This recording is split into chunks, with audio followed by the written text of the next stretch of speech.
কারণ আমাদের বর্তমান যুগে নয়া একটা ফ্যাশন বাইরেছে, ফ্যাশন, নিউ ফ্যাশন।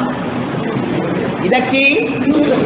নারীরা মসজিদে গিয়া জমাতের সারি শরীক হইয়া নামাজ, নারীদের মসজিদে গিয়া জমাতের শরীক হইয়া নামাজ পড়াটা এটা একামতে তলাক নয়, নমাজ কায়েম করা নয়, নমাজের নামে ফ্যাশন করা।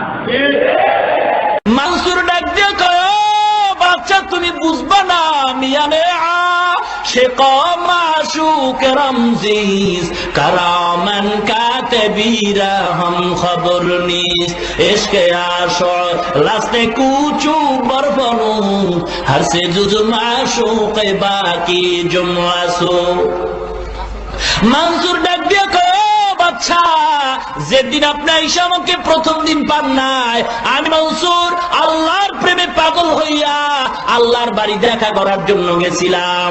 দ্বিতীয় দিন আইসা আমাকেও পান নাই, জেলখানাও দেখেন নাই। ওদিন মনসুর আল্লাহর বাড়ি যায় নাই।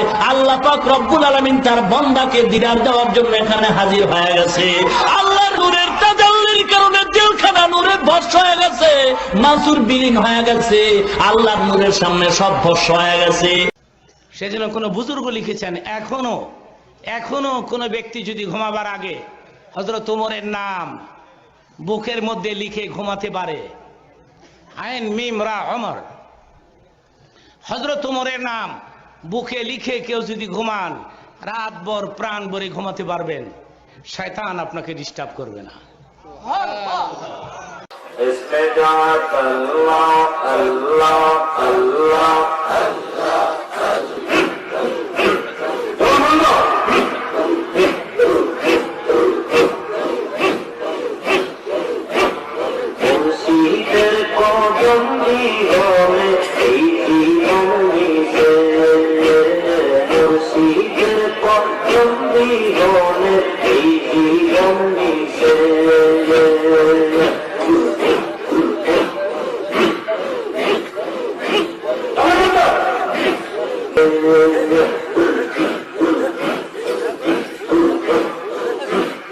এই মেয়েটির রোজা গোলের মধ্যে ছিল স্বামীর ঘরে আসা মাত্র তার মৃত্যু।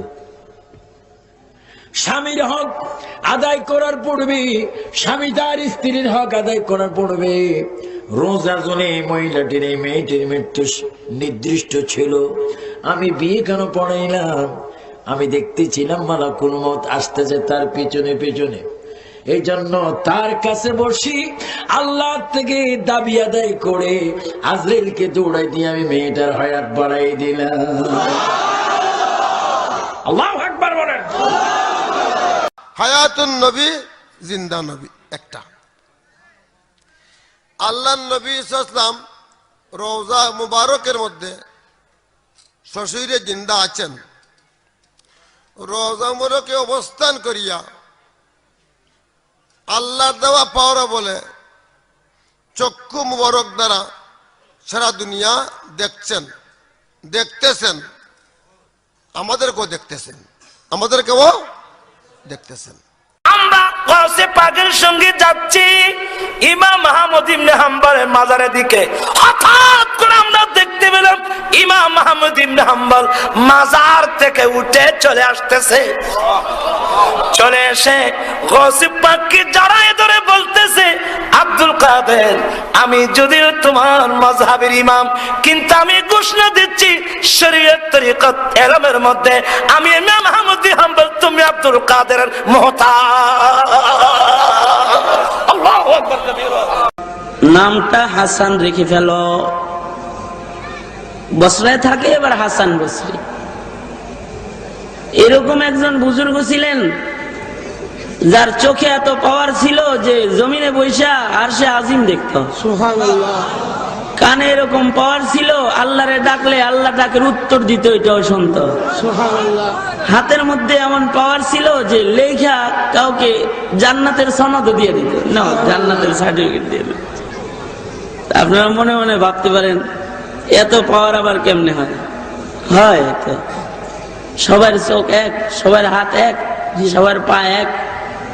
মুহাম্মদ সাল্লাল্লাহু আলাইহি সাল্লামের মা হযরতে আমেনা তিনি দেখেছেন নবীজি মুহাম্মদ সাল্লাল্লাহু আলাইহি ওয়াসাল্লাম যখন জন্মগ্রহণ করেছেন একটা নূর বের হয়েছে মুহাম্মদ সাল্লাল্লাহু আলাইহি ওয়াসাল্লামের পবিত্র জিসিম মুবারক থেকে, যে নূরের আলোতে তিনি শাম দেশের প্রাসাদগুলো সমুজ্জ্বল দেখতে পেরেছিলেন। এর থেকে বোঝা যায় যে আল্লাহর হাবিব নবী মুহাম্মদ সাল্লাল্লাহু আলাইহি ওয়াসাল্লামের মাথার তালু থেকে পায়ের তালু পর্যন্ত নূর ছিল, সবই নূর।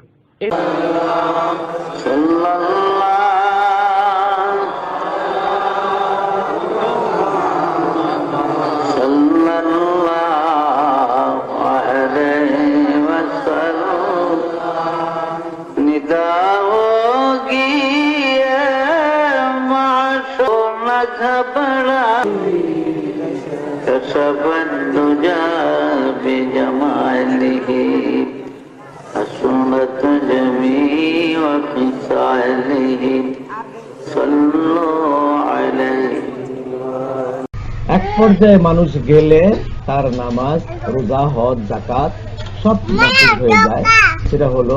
সেটা হলো ফানা ফিল্লার দরজায় যদি পৌঁছে যায়, সে যখন লোকটির দুনিয়া টাকা পয়সা, ছেলে মেয়ে, সহায় সম্পদ কিছুই কিনে না, খাবার তাও বুঝে না যে আমাকে খেতে হবে, খেতে জানে না, খেতে বুঝে না, মানুষ চিনে না, ছেলে মেয়ে চিনে না, টাকা চিনে না, পরনে কাপড় আছে কিনা তা সে জানে না, কাপড় খুলে পড়লে মানুষের লজ্জাবোধ হয়, ও লজ্জাবোধ ওনার নাই। এইরকম পর্যায়ে যখন চলে যায় আল্লাহর কাছে, আল্লাহকে দেখতে পায়, তখন তার জন্য নামাজ, রোজা মাফ।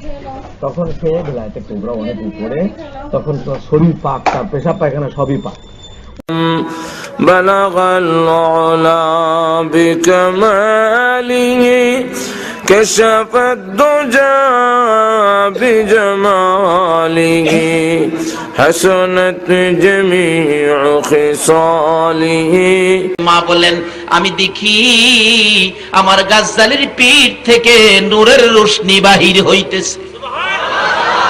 আশ্চর্য হলাম, হাউস করে আমার সন্তানের পিঠ থেকে নূরের রোশনি বাহির হয়, ব্যাপারটা কি? পিঠের মধ্যে ভালো করে লক্ষ্য করে দেখি, রূহের জগতে 6 নম্বর আকাশে আমার নবীর যেই বরকতের হাতে পিঠের মধ্যে থাপ্পড় দিয়েছিলেন, ওই থাপ্পড়ের নবী পাকের হাত মুবারকের 5টা আঙ্গুল মুবারকের দাগ এখনো গাজ্জালির পিঠের মধ্যে দেখা যায়। বিশ্বাস হয় আমার স্ত্রী যে রাসূলের মেয়ে ছিল? বিশ্বাস হতো না? উনি মা ফাতেমা ছিলেন, আবার আপনাদের দয়াল মা হোসেন। পরিষ্কার। জাকির নায়েক সম্বন্ধে আমাকে তিনি মন্তব্য করতে বলেছেন। আসলে জাকির নায়েক তিনি পিস টিভিতে তার বক্তব্য তিনি তুলে ধরছেন। আমরা মনে করি ইসলামের ক্ষেত্রে তার এই বক্তব্যগুলো প্রয়োজন, তবে তিনি মাসাইলের দিক থেকে ইসলামী শরিয়ার যে মাসাইল সে ব্যাপারে তিনি অভিজ্ঞ ব্যক্তি নন। ফতোয়ার স্পেসিফিক মানে ফতোয়া সম্বন্ধে এবং কেরাতুল কোরআন, কোরআনের যে স্পষ্ট উচ্চারণ এই ব্যাপারে ওনার অনেক এখনো বাকি আছে, ব্যাপারে অনেক পিছিয়ে আছেন উনি, দুর্বলতা আছে। এটা আমরা তাহলে তোমরা হাদিসের ব্যাপারে বুখারী আর মুসলিমের তাকলিদ করে তোমরা সহি মুসলমান হইতে পারো। আমরা কিছু ফিকহের মাসাইলের মধ্যে আবু হানিফার তাকলিদ করি, আমরা কিভাবে মুশরিক হই কমবক্ত? বলেন তোমরাও তো মুকাল্লিদ। হাদিসের সহি গায়ের সহির মধ্যে তাকলিদ কার করলা? আরে বলেন না, বুখারীর মুয়াত্তার তাকলিদ করলেন, মুসলিমের তাকলিদ করলেন।